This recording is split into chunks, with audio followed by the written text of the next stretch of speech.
Good day mga katiktik, meron tayo ditong Realme Note 60X at ito ay naka pin code at ipapakita ko naman dito sa inyo kung paano natin to i-hard reset. So unang-una kailangan natin i-turn off, long press yung power switch at kapag hindi mag-work kailangan mo lang pagsabayin yung power switch at saka volume up. Isang sabay silang pipindutin mga katiktik ganito.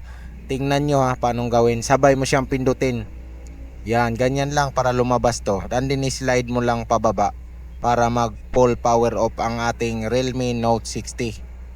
So ngayon i-hard reset natin. Uunahin natin pag long press ang power switch and then sunod natin yung volume down. So 3 seconds to 4 seconds, 1, 2, 3, 4 sabay volume down, tapos pag lumabas bitawan lahat sabay pindot ulit sa volume down pag lumabas yung Realme. So pag lumabas naman to bitawan na lahat, no command, and then long press lang ulit natin yung power switch at isang pindot sa volume up. Long press tapos pindot sa volume up. So lalabas na po itong recovery mode nya. And then pag lumabas na yan, syempre gagamit tayo dito sa volume down para maitapat natin dito sa wipe data factory reset. Yan, power switch. So pagdating dito i-cancel lang nakalagay, walang factory data reset. So hindi natin siya mare-reset. So ang gagawin natin dito, kailangan natin ng tools o software para ma-reset kasi hindi siya mare-reset eh. So yung iba kapag latest kasi wala siyang reset, yan o. O wala, cancel lang yung nakalagay. So ibig sabihin latest na po tong hawak natin. So kailangan natin i-open yung tools, yung laging ginagamit natin. So ang gagawin natin is i-power off lang o reboot. Restart lang. Tapos habang ino-open ko yung tool,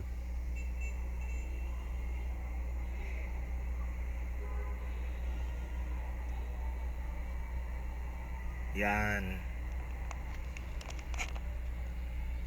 So yun, kailangan talaga ng tools dito para ma-reset natin tong ating Realme Note 60. Ayan. So ito yung tools na gagamitin natin. Yung punta tayo dito sa Oppo na tab, kasi Oppo and Realme pareho lang yung mga tiktik. And then type mo Note 60X. So 60X, ayan siya, speedy po yan mga katiktik. Then i-click mo yung factory reset. Ayan, so ito waiting na tayo. So ang gagawin na lang natin is i-power off yung phone, tapos i-hold yung volume down, sabay isaksak natin yung USB type C data cable. So ganun pa rin pag power off, sabay mo yung power switch and then volume up. So pag na off, long press mo yung volume down and then saksak mo na yung USB type C na nakakonect sa yung PC or laptop. Ayan, binabasa na po siya. Ayan. So nagpo-format na po siya mga katiktik. Antay na lang natin na matapos. At ayan erasing FRP and erasing user data, okay. So na-reset na po natin ang ating Realme Note 60. So merong lumabas doon na erasing sa icon. So dito mga katiktik, antayin lang natin ng 2 to 5 minutes ang pinakamatagal para mag-open tong ating Realme Note 60. At kapag nag-open na, is isi-set up na lang natin ito mga katiktik. Next na lang, skip hanggang makarating ka doon sa home browser. Home screen pala, home browser, sorry. Home screen. Yan. So antay-antay lang tayo mga katiktik. Fast forward ko na lang ng konti para di maubos masyado ang iyong oras. Ito na yon, naka-fast forward na tayo mga katiktik. Ayan, pina-fast forward ko ng 10 seconds lang. At yun, pagbukas niyan, si-set up mo na lang mga katiktik. Ayan next mo na lang hanggang makarating tayo dito sa ating home screen. So ganun lang.